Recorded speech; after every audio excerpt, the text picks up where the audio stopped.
अस्सलाम वालेकुम, this is नूर। आज की इस व्लॉग में हम बात कर लेते हैं पंजाब में जो सैलाबी सूरत हाल है। इससे पंजाब में बहुत बड़े पैमाने पर माली नुकसान हो चुका है, किसानों की फसलें तबाह हो चुकी है। इसके साथ साथ माल मवेशियों का नुकसान भी बहुत बड़े पैमाने पर हो चुका है और बहुत सारे लोगों ने नकल मकानी की है।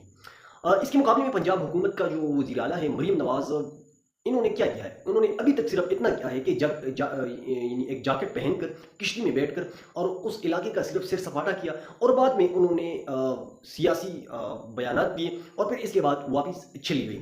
तो ये इनकी कुल कारकर्दगी है।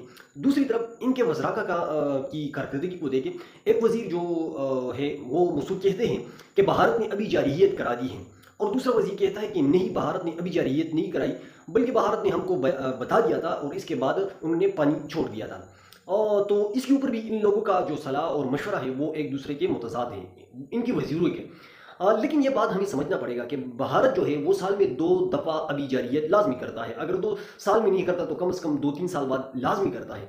एक वो उस वक्त अभी जारियत करता है जब गंदम की फसल के लिए पानी की बहुत ज़रूरत होती है, तो इस वक्त जो है भारत पाकिस्तान यानी पाकिस्तान के हिस्से का पानी जो है इसको रोक देता है, ठीक है। और दूसरी अभी जारियत जब बहुत ज़्यादा बारिशें हो जाती हैं तो भारत अपनी मिकदार से ज़्यादा पानी पाकिस्तान के ऊपर छोड़ देता है। और यहाँ पर हमारी क्या सूरत हाल है कि जब वो पानी को बंद करता है तो हमारे पास उस पानी को छुड़वाने के लिए कोई तरीक़ाकार मौजूद नहीं है और ना हमारे पास इस तरह का कोई सिस्टम मौजूद है और ना हम वो पानी छुड़वा सकते हैं।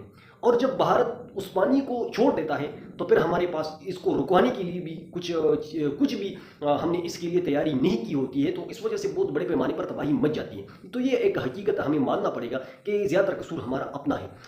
इसके साथ साथ वज़ीर आज़म जो 47 के हैं, बहरहाल उन्होंने क्या पैगाम दिया है? उन्होंने एक पैगाम दिया है कि जो कुदरती आफात हैं इसकी तबाहकारियों से निपटने के लिए हमें पानी की यानी पानी की ज़ख़ीरे को हमें बढ़ाना पड़ेगा। जिस तरह के दियामर बादशाह डैम है, इस तरह और बहुत सारे डैम हमें बनाने पड़ेंगे। तो मेरे ख्याल में ये बयान भी इनका सिर्फ सियासी हद तक टिके, बाकी अमली तौर पर इन लोगों ने इसके मन के काम किए। देखिए, इमरान खान के दौर में मोमन डैम और दियामर बादशाह डैम और इसके अलावा उन्होंने 10 और डैमों के ऊपर उन्होंने काम करने का जो है इशारा दिया था और इन 2 डैमों के ऊपर बहुत तेज़ी के साथ काम जारी था और इनका टारगेट था कि ये डैम जो है 2020-21 तक बन जाए। लेकिन फिर बाद में जो हुकूमत को गिरा दिया गया, फिर इन लोगों की हुकूमत आ गई। तो इन लोगों ने IMF से, यानी इनकी वजह से पाकिस्तान की मईशत तबाह बर्बाद हो गई, तो फिर इन लोगों को IMF के साथ जाना पड़ा और IMF ने ये शर्त लगा दी कि आप लोग जो है हमसे सूद के ऊपर जो है कर्जा लेते हैं, फिर आप उसी सूद का जो टारगेट है वो पूरा नहीं कर सकते, तो फिर आप लोगों को तरक्याती कामों का जो बजट है इसको रोकना पड़ेगा। और इन लोगों ने आगे बंद करके वो बजट रोक दिया और इसी वजह से आप जितनी भी डैम है, आप दियामर बादशाह डैम है या मोमन डैम है, इसके ऊपर काम को रोक दिया गया है। बल्कि मुकम्मल तौर पर अभी तक अगर हम ये कहें कि बंद हो चुका है तो गलत नहीं होगा। तो ये सिर्फ इनकी जो बयानात हैं वो सियासी हद तक ठीक होते हैं, लेकिन अमली तौर पर ये कुछ काम नहीं करते। एक और बड़ी डेवलपमेंट जो हुई वो अलीमा खान के बेटे के हवाले से है, जो शेरशाह है। पुलिस ने इसको अदालत में पेश किया, तो अदालत के सामने पुलिस ने जो शेरशाह से बरामद किया वो बहुत मज़े की चीज़ है। वो मज़े की चीज़ ये है कि 8 दिनों के बाद उन्होंने शेरशाह से सिर्फ एक डंडा बरामद कर लिया। तो आप इससे देख एक डंडा उन्होंने बरामद कर लिया, फिर इसके बाद अदालत को भी कुछ शर्म और हया आई और उन्होंने शेरशाह को जुडिशल रिमांड पर भेज दिया और हो सकता है इसके बाद इनकी जमानत हो जाए। तो मेरे ख्याल में इस तरह की गिरफ्तारियों से इमरान खान की फैमिली को या इमरान खान को तो कमज़ोर नहीं किया जा सकता, बल्कि दूसरी तरफ आप अपनी इदारों का और अपनी अदालतों का जो मजाक है वो उड़ाते हैं।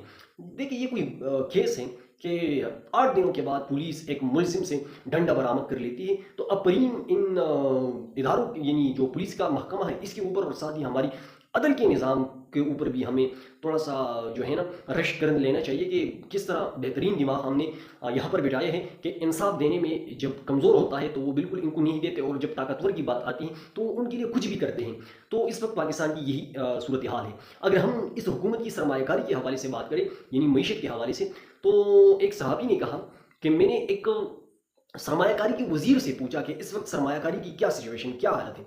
तो इसका जवाब जो था वो ये था कि इन 3 सालों में अभी तक बाहर से सरमाए के हवाले से $1 भी नहीं आया, $1 भी नहीं आया।